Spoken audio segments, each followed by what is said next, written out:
Welcome to Art Ed Radio, the podcast for art teachers. This show is produced by the Art of Education University, and I'm your host, Tim Bogatz.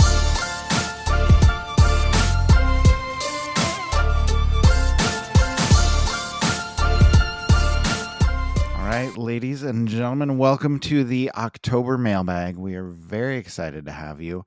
Unfortunately, Amanda is not able to record with me this month, but we have Janet Taylor with us, a familiar voice on the podcast, frequent guest. Janet, how are you?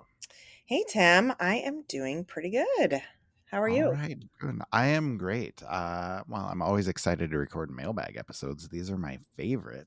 I do want to say we got a bunch of new listeners now that the school year started with the September episode, and a few people wrote in and were just like, hey, the podcast is great. Who are you? And so I thought that we should probably begin by introducing ourselves. So just really quickly, for those of you who are new to this podcast, my name is Tim Bogatz. I am a longtime art teacher. I did some elementary art. I did a lot of secondary art. And then I've worked for the Art of Education University for the past 8 years full-time, doing all sorts of cool things, including the Now Conference and this podcast every single week. So, Janet, can you give us a quick introduction and tell us who you are, please? Sure. So I'm Janet Taylor, and I am a high school teacher in the western suburbs of Chicago. I teach, have taught pretty much any different course that there is, like different media or whatever, but mostly teach jewelry, metals, and ceramics right now, and AP. And I came by AOU, like, what was that, 2019? So it's been like 5 years. That's crazy to Yeah, think, you know? it Yeah, is. It's 5 years, awesome. like part-time. So I'm the K-12 content specialist with the community engagement team as well. Yeah, very cool. And you've been all over the podcast. We've done so many things together, so I know your voice is familiar to a lot of people. But before you host a mailbag episode, I need to ask you, are you good at gardening? I've always been waiting to be asked that, actually. No, I am what is gardening after? Okay. I am a terrible, terrible gardener, actually. I feel like every year I really want to be a good gardener. We plant vegetables, and I'm really good at killing everything. In fact, Okay, that's fair. yeah. My neighbor around the corner was doing a fundraiser, and I bought like mums. I thought, okay, it's October, or it's almost October, right? So we should probably get some little yellow buds going, just a little bit Yeah, of longer to course. feel, and my husband picked him up and said, "Are you sure you want to give us these?" And she's like, "Well, why? All you have to do is like water them once a day." And he's like, "You know, you are sending them to their death by handing them over to us." I was like, "How dare you say that?" But it's so true. Sad. Oh, that's funny. No, I just feel like, Amanda and I talk about our gardens to the point of annoying some of our listeners. But as Amanda said, like, you're in charge of your own destiny. Like, you can hit the fast forward button. But I will spare everyone any gardening talk. But things are going well for me, I will say. Our big thing that we need to talk about, though, before we actually open up the mailbag is Amanda kind of teased this in the last mailbag episode at the beginning of September. And then last week, I had Jen Lieben on the podcast to introduce the Art of Ed community. And I would just say we are very, very excited about it. We've been working on it forever. How long, Jen? How long has this Like a been year and planning? a half. It Yeah, feels like it's been like 5 years. Yeah. it does. But we're so excited that it has actually launched, as Amanda's been calling it, your new favorite place on the internet, a community for art teachers to get together and do all sorts of amazing interactions. So we've sent out a lot of communication about it, but in case you haven't heard, I'm going to do a quick synopsis, and then Janet, I would love to get your opinion as well. So the Art of Ed community, it's a best way to say it is a dedicated online space for art teachers to come together and hang out with other art teachers. And you can ask questions, answer questions, give and receive support.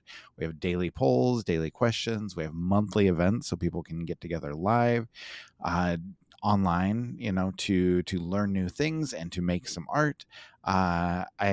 I think I talked about this a little bit with Jen last week, but it's like all the best parts of social media all in one spot without a lot of the headaches and a lot of the annoyances that come with social media. And I think that's been a really sort of refreshing experience. So, Jen, what has it been like for you since the community has launched?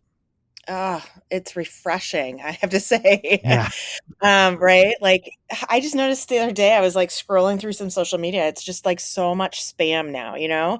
And I'm always just trying to get to the good stuff. I'm like, "No, no, no, I wanna get my questions answered, I wanna talk to my community, my people," and, it's hard to sift through it. So, I'm really excited because our community is truly that, like, you just go in, everybody's so welcoming and warm and just really wonderful, positive space, which, gosh, we all really need a lot of that right now, you Yes, know? absolutely, Yeah. absolutely.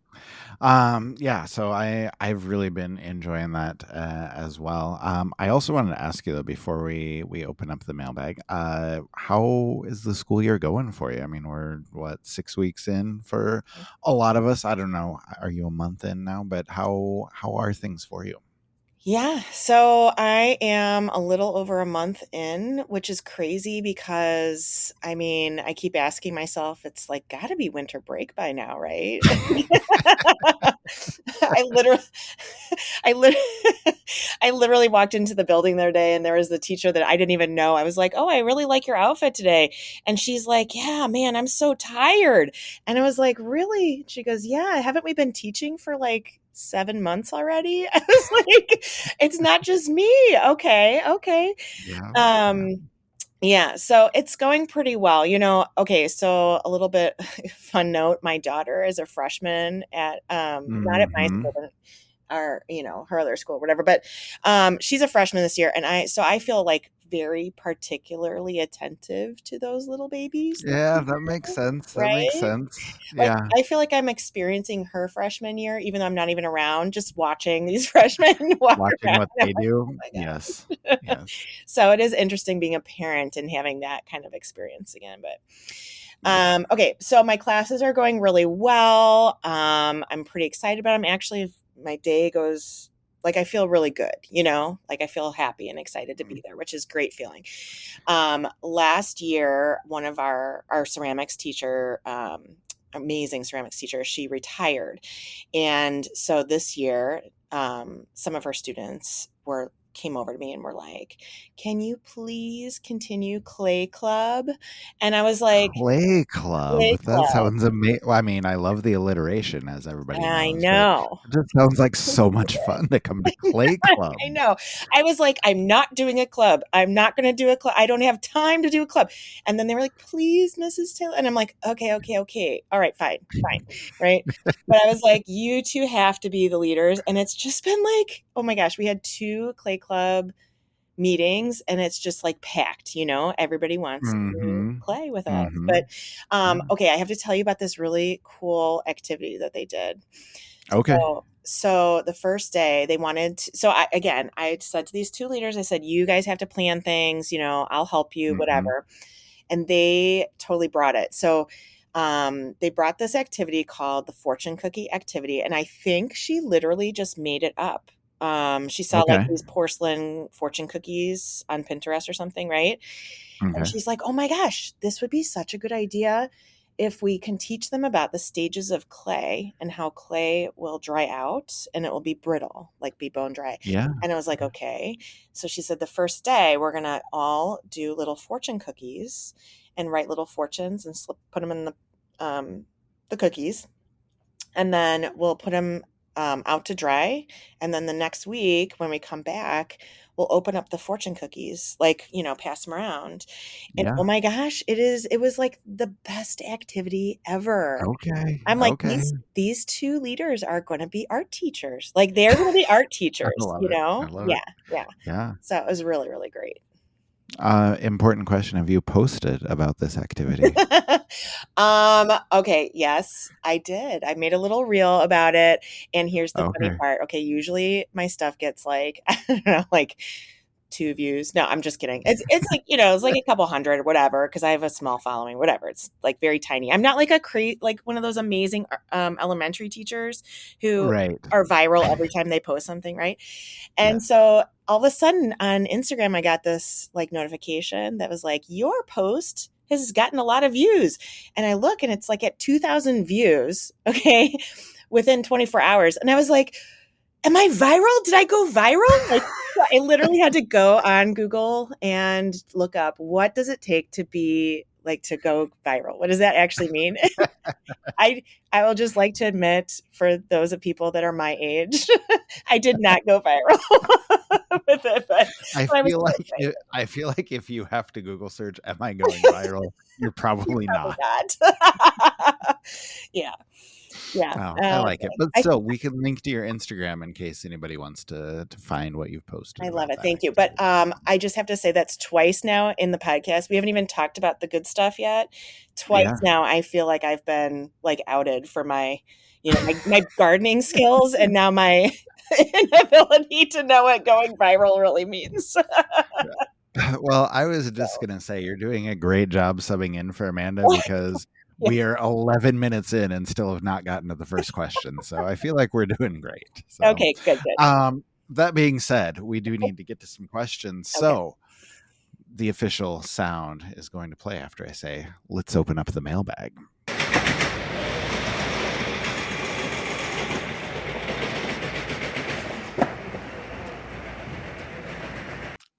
Okay, first question. This comes from Trevor in Nebraska, and the subject line, which is perfect, which is why I asked you, it says a teaching question for your gardening podcast.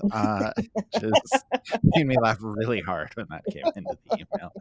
So I told Amanda I feel like we've been successful with our gardening talk. There you But go. Trevor's question is, what should I do with a student teacher or practicum student?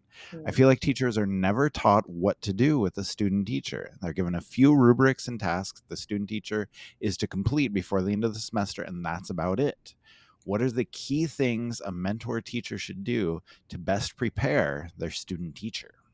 Wow, that's such a good question.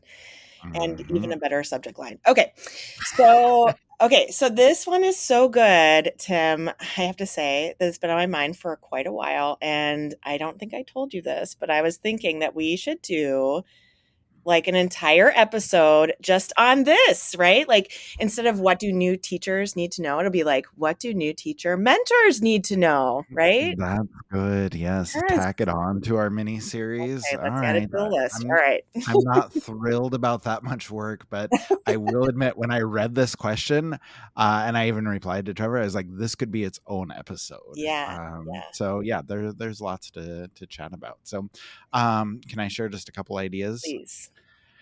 So I think the biggest things to think about at first, and I have some other ideas I want to share too, because Francisco Matas a couple years ago at the Now conference put together a great presentation about how to set your student teachers up for success. So I'll reference back to him in a bit. But my first ideas that I want to chat about, biggest thing is just to prep your classroom and prep your students. Make sure everything is organized. Make sure you explain your routines and procedures and just kind of share what's happening in the classroom and make sure you can share why you do those things in your classroom with your student teacher, not only the what but the why. And I think preparing your students as well, just hey, we're going to have somebody coming in, this is what it's going to look like, and just kind of make sure that they're prepped so it's not a huge surprise when the student teacher is starting to help or starting to co-teach or starting to actually teach or take things over. And I think it's important to kind of lay out the process where you begin with your student teacher, practicum student observing, and just kind of seeing and learning the what and the why. And then we've talked before about the gradual release of responsibility where they're slowly taking on more things. We talk about it in terms of curriculum or instruction a lot of time, but it works for student teachers as well, as they slowly take on more responsibility and slowly take on more of the teaching. But I think it's super important. I'd say one thing that you can do to best prepare them for teaching is figuring out not only what the student teacher wants to teach, but what they want to get out of the experience. And so if you have some time to talk to them about what their goals are, what they want to learn, what they want to do coming in, make sure that you get on the same page with them, then I think that's going to set them up for success and kind of give them some of the tools they need to have a positive experience. So Janet, your thoughts? Yeah, totally. So, I think like the what do they want to teach is just like a really good question, right? I worked with student art teachers as a supervisor for a year at a Oh my university. gosh, I forgot about Yeah, that. I Yes. did too. I was like, "Oh, yeah, that was" back into the classroom I go, but, so it was what was cool about that experience, especially for me, was going around to seeing all the students in different schools, like elementary and middle school and high school, and getting to see what their mentor teachers did and didn't do with their student teachers, that was really Hmm. interesting to see, how that went. Um but I have to say, like, a lot of what you do, with your student teacher really depends on that student teacher, like Yeah, what that's a great point. yeah, like, for me, I mean, this is my 2nd career, so I think, I had already spent, my just, like, good 10 years in another career, and so I think I came with a different skill set, for example, so Hmm. walking in the classroom is Hmm. very different for me. I might need to focus on different things than, right out of college, right? Like, right out of undergrad, Yeah. 22-year-old, Yeah. right? So that really depends, or maybe if they have, like, an art like, really strong art background or whatever it is, right? Hmm. Um, but I would say, in that first part when you were talking about, like, the gradual release and, like, the observation, sometimes I think mentor teachers don't really know what you do with the observation, like, Yeah. you're just sitting Yeah. there and what are they and I think student teachers don't know, like, what Right. am I looking Right. for? What am I supposed to be paying attention to, Well, right? as Trevor said, there's just a checklist, and the checklist Right, says observe, observe. and that's about it. Done. So, I think when it comes to that, a great opportunity for you to do is, maybe provide some questions to them, like, as you're Hmm. even like a little piece of paper or something that they can take notes on while you're teaching a lesson. Like, why do you think I did that? Do you think it went well? What did you notice about the student's response? And then those usually create really great organic conversations around like, Yes. oh, like I saw so and so was having an issue or struggling with this. Oh, yeah. Like, how do we help that kid? Or, that kind Hmm. of stuff. And those are Hmm. the things that really help new teachers, right? Yeah, Um, for sure. and then once they get into that kind of place of actually teaching, I think it's really hard as a teacher to let go of your classroom, Yeah. and let go of your curriculum and like trust that that student teacher is going to do right and by you. And sometimes you have to just let go and be like, yeah, they might not have a great lesson, but I think it's really important for them to try, right? Like, Right. I know even in my course team, right, if I have the same lesson as somebody else, I often have to change the materials because teaching it is so different for me and it feels really inauthentic and it's hard for me Hmm. to teach something that's not mine.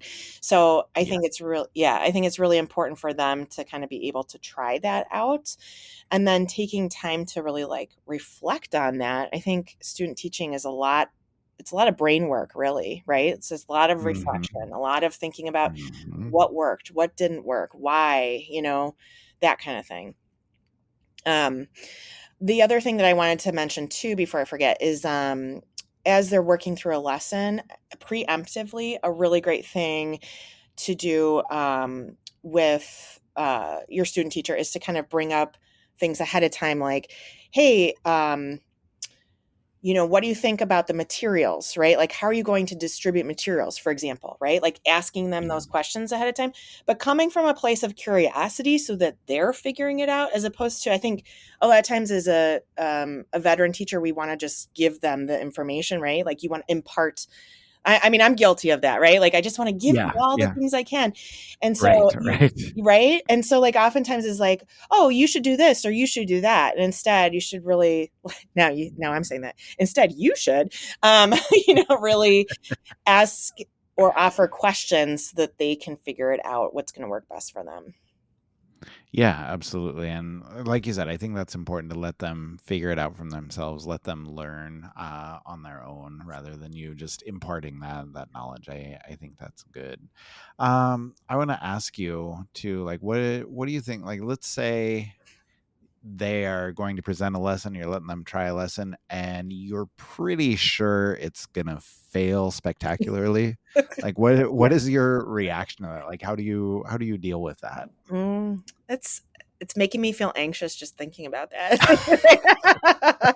Right? Like, it's so hard to just watch that happen, right? But, I mean, Yeah. I think it's kind of like that fine line, right, of teetering on, letting them figure it out because that's how you learn best, right? But, like, Mhm. obviously, if they're gonna do something that's, like, off the wall and kids are gonna be throwing paint at each other or cutting their fingers with an X-Acto knife because they don't know how to do, you know what I'm saying? Like, Yeah, yeah. okay, right? That's not really a fine line. I think that's a pretty clear line.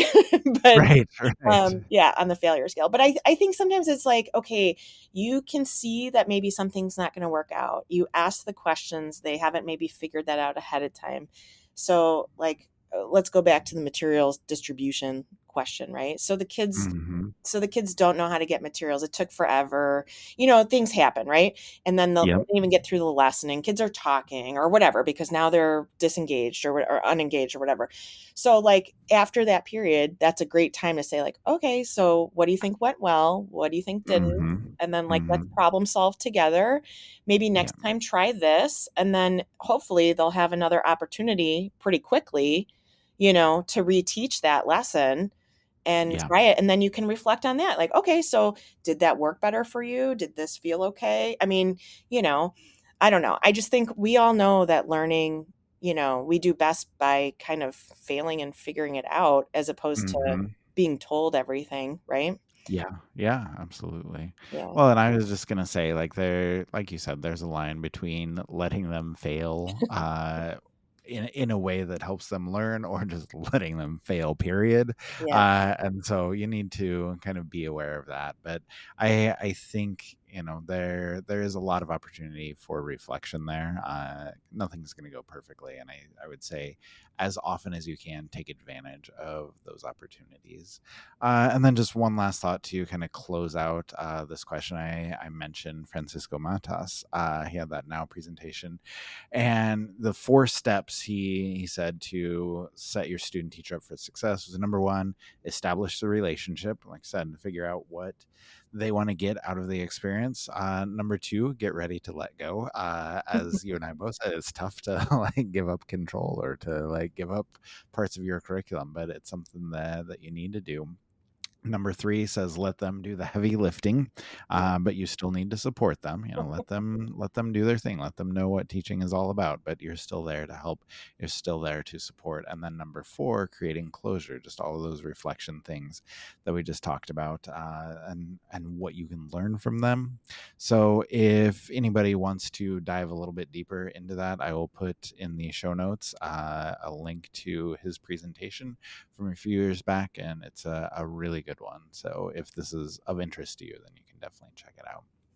All right, Janet, our next question is from Jeff in Iowa, and just says, what suggestions do you have for lessons for students who don't want to be in art class? I have one class with only about 20 kids, but it's all students who are signed up for the class not by choice. I haven't found anything yet that gets them excited about art. What do you say?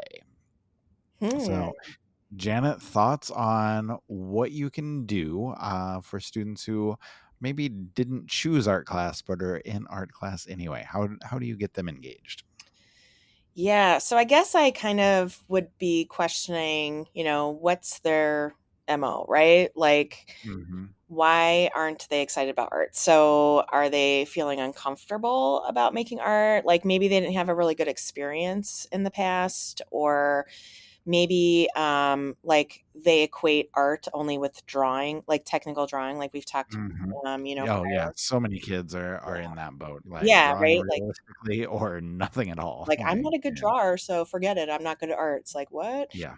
Um, or like maybe they're like, "Oh, I'm too cool. Like I don't want to look like I'm good at this." You Yeah, know what I mean? yeah. I don't know. Can't be seen trying hard, that would be I God forbid, right?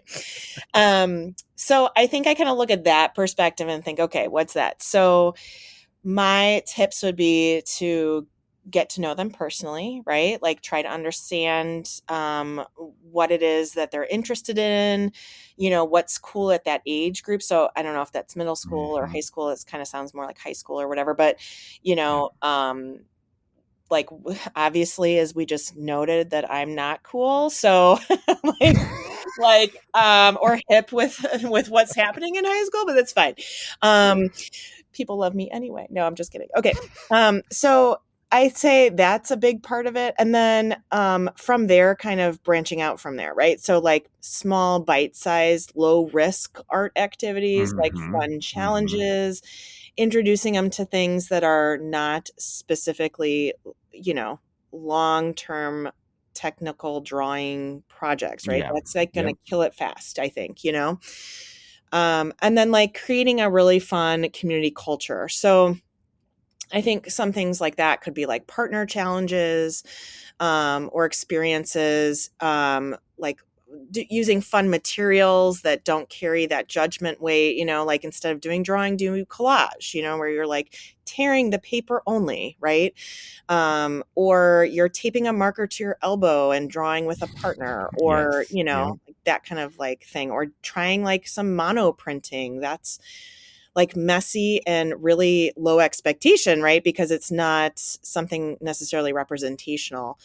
Right. Yeah, and it was funny. Jen Lieben and I were just talking about this at the community. We had like an open studio time, which was really fun. Yeah, yeah. And I'm trying to remember if her husband Todd had asked about this or something, but we were talking about it, and I was like, I feel like kids are just really excited to use other materials like shrinky dinks, or like just different hands-on stuff like clay. And she's like, yeah, well, Janet, that digital tools can still be really cool because not every kid has those necessarily those type of tools or experiences at home, right? So anything that they don't have Right. access to feels like novel and exciting to them. So, Yes. Yep. um, and then lastly, I'd say like so again, if you're using more traditional materials, trying to make it more functional or, relatable. So like, you could do like a phone stand, or, I've had students have done like little speaker things for their phones or whatever. Mhm. Um, or like my kids love shrinky dinks, you make Yes. a keychain, make it functional that they can put on their backpack, or like, Mhm. if you're like my daughter going to homecoming this weekend, right? Digital poster for asking a date to homecoming. Like Oh what my could god. motivate them more? I'm not sure. I'm not sure. Oh, I love it. Okay. I was just gonna say though, just to kind of carry on with that idea of giving them opportunities that they maybe don't have other places. I think Mhm. that's a big key. Whether that is building something with clay or just cool processes like the mono printing that you had mentioned, or digital art, or whatever else. I would say just pull out all the creative lessons, creative materials that you think might work for them, and just keep trying things, and something will eventually pique their interest. And it may not be what you expect, maybe something that surprises you, but I would just say try as many different things as you can. You don't need to go super in depth with any lessons. Like you said, Janet, just the bite-sized art activities, as I think you said, just let Mhm. them kind of try it out, and something's going to click eventually. So I would say just be patient and be willing to experiment, and you will find something that will get them motivated. Can I share two resources too that might help? Please do. Okay, so if you are a pro subscriber, we do have a great pro pack called Motivating Reluctant Students. I think that's a great one to kind of Yeah. access. Yeah. Yep. And then if you're looking for some kind of out of the box materials to kind of get them excited about it, I wrote an article a while back. I'm trying to remember the title of it. It's like magical. I'm sure it's got some alliteration in it, but it's like magical media for the classroom or something like that. Okay. Yeah, we'll link that here too. But it's I'm gonna say I'll make sure I find that and link that one. yeah, I think, like paper making, things like that, right? Just like all those things that we forget about, I feel like. Yeah, yeah. No, I think that that's great, and there are a lot of ideas out there, and time you spend researching, the more ideas you'll get, and I think we can definitely find something that will help for that situation. Our next question is from Diane in Massachusetts, and Diane says, "It's late September and my supply order is still not come in." Oof, that's rough. Diane says, "I have pencils and some old markers, and that's literally it. I will take any suggestions you have for lessons with pencils only." Okay. I'm laughing with you, not at you, because I feel this pain so deeply, right? I Yes. swear, speaking from a teacher right now, myself, who put in a supply order over the summer and things keep being back ordered, back ordered, back ordered. So you just like never know Mhm. when it is coming. It's the worst Yes. feeling, Yes. Yeah. Agreed. Uh, Okay, so I hate to even bring this up, Tim, but remember when like we were in this little thing called a pandemic? oh yes. Yes. I'm so sorry to say that word, but there are actually a big number of resources where you basically don't have to use anything more than a pencil, right? Mhm. Um, and so one of those, Sarah Krajewski had written an article literally called What to Do When You've Only Got a Pencil and Paper. So we'll put Yeah. that in the show Yep. notes as well. That one's great because it talks about all types of mark making, kind of the basics of hatching, cross hatching, scumbling, etc. And then having students come up with their own types of techniques and, Mhm. maybe have a contest, that kind of stuff. But there's other things that you can do besides just drawing too. And I'm just going to name a couple of things that I thought of. Um, so one is if you have markers, like you mentioned, you could also put them in water and turn them into watercolor paint. Yep. Yep. I know that might be different if you don't have brushes, but but there's just ways to use watercolor in a lot of fun ways. So there's that.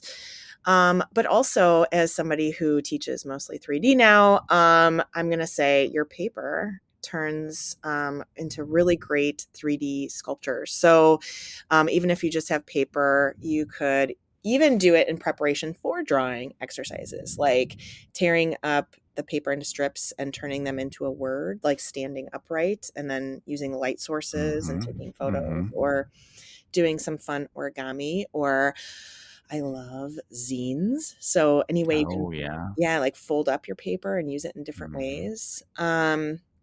And then I'm not sure what the age is here about the question, but maybe an actual good use of phones. I hate to say that too out loud. Um, you could do some scavenger hunts, right? There's like a ton out there as well for that of different prompts and things like that we've provided through the years too. So you don't have to be stuck with just paper and pencil because, like I said, you just never know. It could be December before you get your order, but hopefully it will be Unfortunately, tomorrow. Hopefully it'll be tomorrow. Diane does not wanna hear that, I'm Janet. sorry. No, Really. I was just gonna say I appreciate your creativity there because I was just jotting down a list of projects and, they're all drawings. So, Okay, good. anyway, No, that's better. um, Okay. But honestly, when I was in college, I had drawing one and then drawing two, and all of semester one, all of drawing one was just done in black and white media. So, I mean, it's not unheard of to go through and just do a bunch of drawing for a semester if you need, and I think that's okay. But a quick list of thoughts and list of things that I've done before, obviously not comprehensive, but can maybe give you some ideas to get started. Still life with one object, still life with multiple objects, translucent objects, transparent objects, reflective objects, all good drawing challenges. Portraits are always good. Self portraits are always good. Portraits of your pets or other Mm, animals, always mhm. fun as That's a well. big one, actually. Yeah, pet portraits, biggie. Oh yeah, kids love it. Kids love it. Doing just studies of facial features, doing studies of anatomy, going outside drawing plants, going outside drawing trees.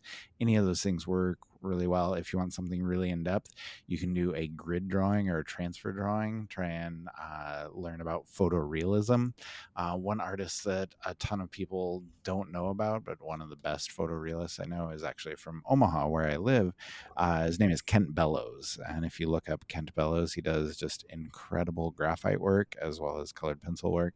But my kids are fascinated by seeing his stuff because it's just absolutely incredible photorealism. So if you're looking to do something in depth, that might be a good starting point for your graphite drawings. So anyway, hopefully that can give you a few ideas, Diane, and get you on the road to getting things figured out until your supplies come in.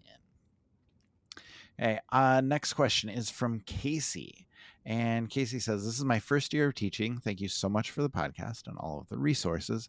I've been listening to as many episodes as I can, and it has been really helpful. My question is what to do about elementary students who won't stop asking, 'Am I done yet?' Mm. Is it just I heard elementary? Are we just talking elementary here? Okay. she said, I heard people joke about it before I started teaching, but it's so much worse than I thought. How do you get them to stop asking?" Well, So, Janet, thoughts on this one? first of all, congrats, Casey, to your first year of teaching. That's so Yes. exciting. Yeah. And welcome to the world of Am I Done Yet? Because that will not stop. Okay. Okay, so this is kind of funny actually, because we were just talking about this in the community under I had posted a poll of what are your art teacher pet peeves? And I think this came up, Yeah. a few times, like 10, 12, maybe. I'm not sure. So, Wait. What did you put down for your pet peeve? I don't remember oh, from the what did I discussion. What say? was I have yours? I said mine was side conversations, kids talking when I'm oh. trying to talk. I cannot handle that. Oh, I think that was actually mine too, because that I think I Okay. posted that because like the question, because it was Yeah. literally happening to me, and I was like, "This is my pet peeve." Okay, what are everybody else's pet peeves? That's a good conversation piece. I like it. Oh my gosh. Oh yeah. I was a little bit nervous actually that people would go down the rabbit hole of like negativity. Yeah. But I'm not kidding. Yeah. This is the most positive community. I'm not just saying this. I was like, wow, this is really great. Yeah. I love it. I And love it. people had a lot of Okay. Anyway. suggestions also on how to curb those pet peeves. So I appreciated that. Okay. Yeah. Good. That's helpful. Yeah. Okay. So Okay. let's help Sorry. Casey. How do we curb "Am I done yet" questions? um, do you want to go first? Yeah, I can. I Okay. can. So, I actually learned this from when I was doing elementary art. I was traveling from classroom to classroom, and I had a classroom teacher actually help me with this, and she talked me through it, and she wanted me to going back to the reflection piece, figuring out why they're asking, and there are a few different ways or reasons that kids might be asking. It might be just approval, like they want your approval, they want some praise, and it's really good to turn that question around and say, hey, what do you think? Do you think you're done? Or what do you think you could do better? And just let them kind of figure out if they are actually done yet. Second reason might be they just want to be done working on it, which is fine. Like some kids are like that. Don't love it if they've rushed through it. And so then you maybe think about, what can you compliment about the drawing? Like, I really liked how you did X, Y, and Z. Can we work a little bit more on that? Like, how can you get them to put a little more effort or a little bit more time? And a lot of times with elementary kids, just complementing a certain part, and seeing if we can get more things like that can be really helpful there. They might be asking, am I done yet? Because they just want it to be excellent. They might be, an achiever or an overachiever. And so if you have a rubric that, shows them this is what we're looking for with this project, or, just talking through, what the goals for the project are, then you can do that, go through that with them. But also remind them, hey, like, your opinion is the one that matters. Okay. And so let them kind of figure out what they think about it, whether they think it's excellent, whether they want to improve anything, and just kind of see how they feel with things. And sometimes kids are just asking because they need some attention, which Mhm. is fine, but also, like, I can't handle too much of that. And so I usually would send them, the always popular ask three then me, and just kind of get other opinions. And I think that can be really helpful to redirect. And if they keep coming back too many times, like, it's okay to shut them down. It's okay to say, hey, I've already helped you with this, I've already answered this, I have a lot of other students who need my help too. And then redirect them to go work on whatever they need to do, and just kind of move on with things, but don't let them keep coming back over and over again. So anyway, just a few thoughts there on why they might be asking, and what you can do with them. So, Janet, other thoughts? I guess, I mean, you are in high school, so Yeah. I don't know, but like you just mentioned, you do get this question still. So, Yes. Yeah. you want to add on whatever thoughts you have? Yeah, well, just I mean, I think your points are really great because that's kind of how I feel a lot of times too. Of like when they ask me, "Is am I done yet?" or "Am I done with this?" I almost always put it back on them and ask them the questions about their work, right? Like, I don't know, like Hmm. you said, I don't know. Are you like, what do you think of that? But I think sometimes too, when you said maybe here's some suggestions or whatever, I oftentimes will tell my students like, "This is okay. This is really great, and also here are some other ideas." I'm just thinking of I oftentimes I'm like, I don't know. I'm kind of coming up with this on the top of my head. You could try this or you could try that. And just kind of come up with a bunch of different ideas. And you could see kind of Hmm. sometimes their gears turning then. It's like they just didn't know what else they could do. Right. And Yeah. Yep. so even though, and I always say to them, I don't know, you don't have to use any of that. You could use none of it. You could be done. Right. But just Hmm. kind of getting them to think in a different way sometimes helps them kind of get further. But again, like I teach high school, so it's a little different. But I think this is also a great time to kind of pause. So when kids are coming up to you all the time saying that, or you notice it more frequently, Yep. you can kind of like pause the class and be like, okay, and like do like a little mini lesson or discussion about like, oh my gosh, everybody's asking me, is this finished? But I'm curious, like, how do we know when an artwork is finished? I mean, I just talked to my students about this. Like, how do you Hmm. know? How do you know when it's finished? Because I'm not sure. Sometimes, I don't know when my work is finished.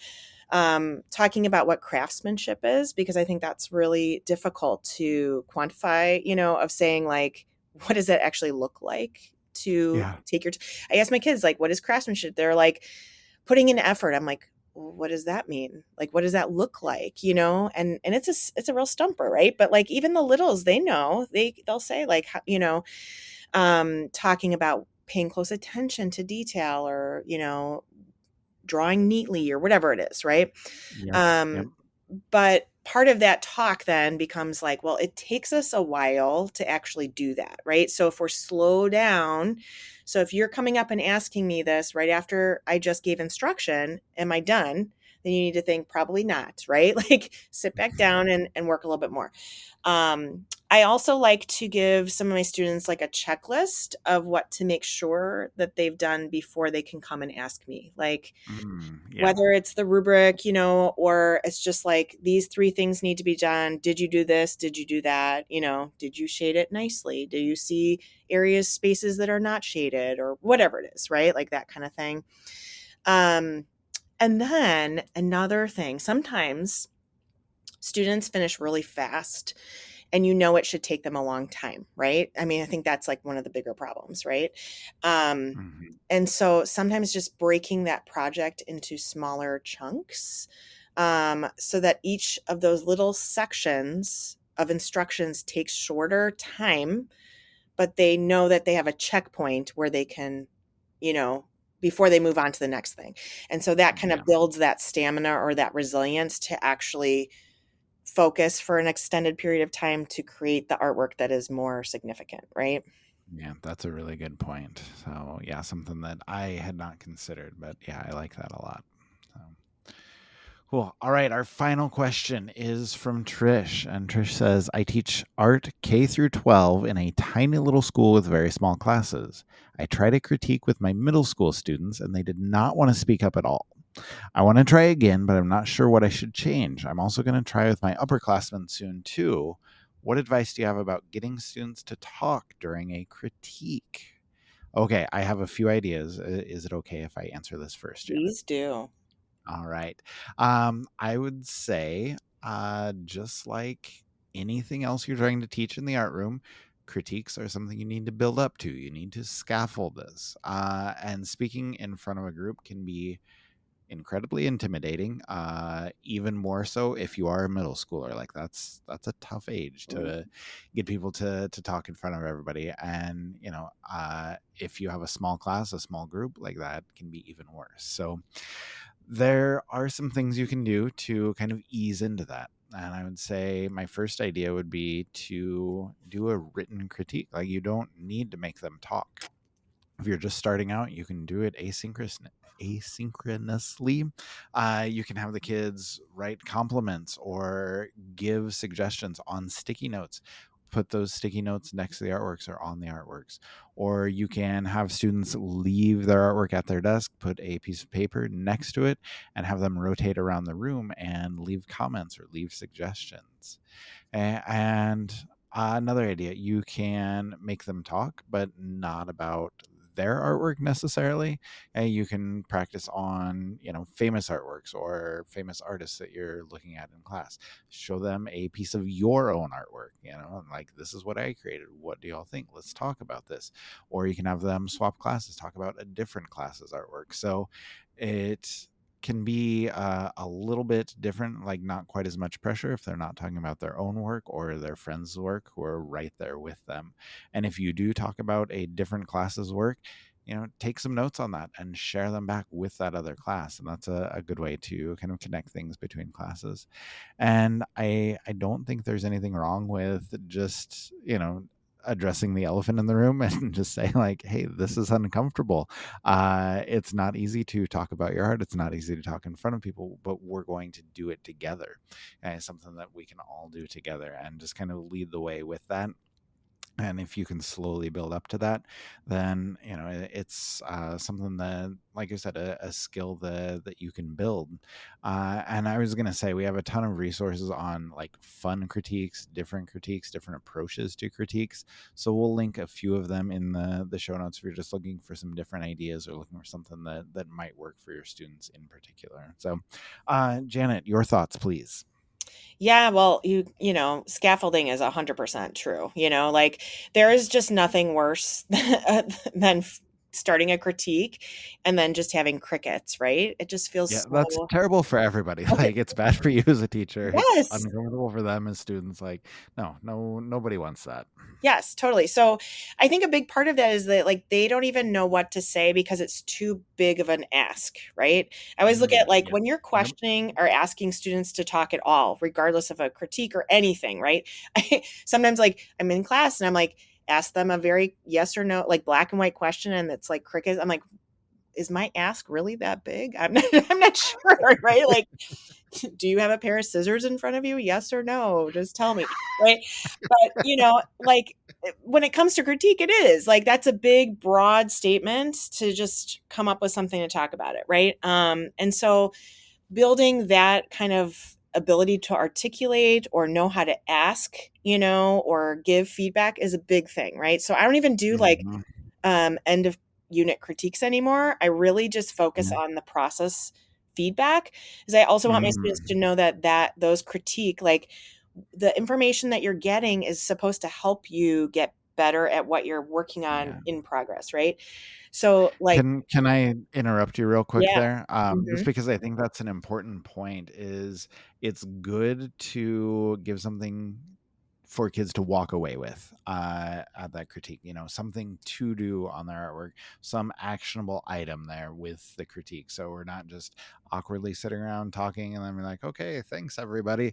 It's good for it to be productive and give them a direction or some assistance with what they're creating or what their process, the direction that it's going. So anyway, Yeah. sorry to interrupt, but go ahead. No, that's exactly. So like you can start even at like the planning phase. So kids are just drawing like little tiny sketches for their ideas, right? Hmm. And then have actual little critiques then, right? So it's like really low risk. Nobody has even put effort into making an artwork. So it feels really low risk there because it doesn't really matter yet, right? And then like also, so even just asking like, which one do you think is the strongest little sketch, and then Yeah. why? I feel like it's a lot more approachable than giving feedback on a finished work that somebody's worked on for 3 weeks, Yeah, Um, absolutely. yeah, and then, like, also in the scaffolding front too of, like, providing, like, maybe 1 to 3 very specific prompting questions, right? Like, 1 question even or 1 thing, and maybe, you're working on a still life, for example, and so, the question could be like, "Can you identify the focal point? What is the focal Mm, point, and why are you saying mhm. that's the focal point?" If the audience can't the audience, the responding students, right? Even if, like you had mentioned sticky notes, I use them constantly, right? It's like so much more chill, like Yeah, because they don't have yeah. to like say it to their face, right? So Mhm. it feels a little bit better. But basically, if they can't say what the focal point of your still life drawing is, then there's something the matter there and they know to focus on that, right? Yes, yes. Or I said it was the apple, but you as the artist are like, no, no, it's the giant head on the side of or whatever it is. And so Mhm. then, okay, now how can we fix that? And that's helpful. Um, and then sometimes I think artists will feel a little uncomfortable sharing a work in progress because they don't want to be told, like, oh, well, you should do this. And then the artists, like when they're having these conversations, I have this all the time with my students. Will be like, "But I'm not done yet," "Oh yeah, I was Yeah. going to do that," like, "Oh yeah, but you don't understand." And so, like, what I have my students do is ask a specific question that they particularly want feedback on. So, and Mm. like, Yeah. so they don't want feedback on the whole thing, or they might say, "No, I'm open to any suggestions," and that puts it on them, or they could say, "No, I'm asking in this area, should I be doing the mark making with oil pastel? Does it work? Do you like it? Why not?" So then it's just targeting that area, and then they don't feel like the rest of their decision making is compromised by the feedback. Mhm. So just like quick, small, like, you know, I think not making them feel so important in a way. They're still formal, right? They can still be formal, but not feel so risky, I think. It helps take that pressure off. Yeah. Yeah, I love those ideas. Those are all really good. And I love the idea of taking the pressure off. Like we talked about with Jeff and his students who didn't want to be in art class, making these small, the bite-sized activities, like make the Mhm. critiques bite-sized as well. And I think that's a good way to kind of build up all of those skills that we're talking about. So, Yeah. Janet, thank you for all of those suggestions. Thank you for jumping in to do the mailbag with me. It's been great to talk to you, and we appreciate all of your advice today. Thanks so much. I hope I lived up to being Amanda today. It was good. It was good. We'll let everybody write in with their reviews, Oh, and I will get please those to do. you. We will let you know. All right. Thanks, Janet. Thanks. Thank you to Janet for filling in. We had a great conversation, and I hope that Amanda will be back next month. So, we always appreciate you writing in with your questions for the mailbag. I know we could not get to everyone's questions, so if you emailed, we did not answer today. I will either email you back or we will try and get it on in a future episode. But thank you, and please keep the questions coming so we can keep doing these every month. You can email me, Timothy Bogats at theartofeducation.edu, or email podcasts at theartofeducation.edu, and we'll be happy to hear from you with whatever art teaching questions you may have. We will also link to the show notes if you want to explore anything else, anything that we talked about today. A lot of resources in there. And most importantly, we would love for you to come join us in the Art of Ed community. We've talked about it a couple times on the podcast, a little bit at the beginning today, but we are just very excited for the space. We think it is a great space for our teachers. We're up over 2,000 members now, and it is an amazing place to ask questions, to answer questions, to give and receive support, and participate in all the things that are going on. It makes you happy. It's helpful, it's enjoyable, and it's a great place to be. So please, when you have time, come join us in the community, and we will link to that in the show notes as well, or you can just head over to community.theartofeducation.edu.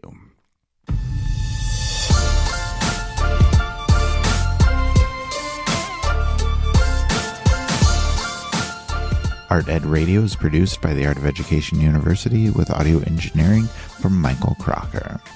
Thank you, as always, for listening, and we will talk to you again next week.